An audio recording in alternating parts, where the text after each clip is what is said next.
తిరుచానూరులో విద్యార్థి నేతలను కిడ్నాప్ చేసిందెవరు? మోహన్ బాబుతో పాటు విష్ణు, పిఆర్ఓ సతీష్ పై కేసు నమోదు చేయడానికి కారణమేంటి? విద్యార్థి సంఘాల డిమాండ్ ఏంటి?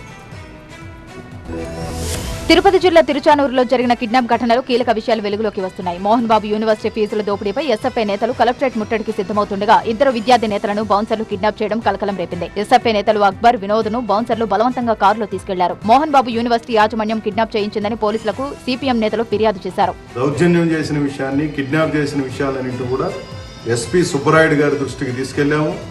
ఏఎస్పీ రవి మనోహర్ గారి దృష్టికి తీసుకెళ్లడం జరిగింది. ఎస్పీ గారు వెంటనే స్పందించారు. ఇట్లాంటి తప్పులకు పాల్పడే వారి పట్ల కఠినంగా వ్యవహరిస్తామని చెప్పారు. వెంటనే అడిషనల్ ఎస్పీ ఆధ్వర్యంలో ప్రత్యేక బృందాలు రంగంలోకి దిగాయి. కిడ్నాపర్ల కారును మోహన్ బాబు యూనివర్సిటీ వరకు చేజింగ్ చేశారు. నాగయ్య గారిపల్లి, రామిరెడ్డిపల్లి మీదుగా కిడ్నాపర్లు పరారయ్యారు. చివరికి నారవారిపల్లి దగ్గర ఉన్న మోహన్ బాబు ఫామ్ హౌస్ లో నిందితులతో పాటు కిడ్నాప్ గురైన ఈ విద్యార్థి సంఘం నేతలను పోలీసులు గుర్తించారు. సమగ్ర దర్యాప్తు తర్వాత చట్టపరంగా చర్యలు తీసుకుంటామని ఎస్పీ స్పష్టం చేశారు. చట్టాన్ని చేతుల్లోకి తీసుకుంటే ఎంతటి వారినైనా వదిలిపెట్టేది లేదని ఎస్పీ వార్నింగ్ ఇచ్చారు. మరోవైపు తిరుచానూరు పోలీస్ స్టేషన్ దగ్గర విద్యార్థి సంఘాల నేతలు ధర్నా చేశారు. మోహన్ బాబు యూనివర్సిటీపై చర్యలు తీసుకోవాలని డిమాండ్ చేశారు.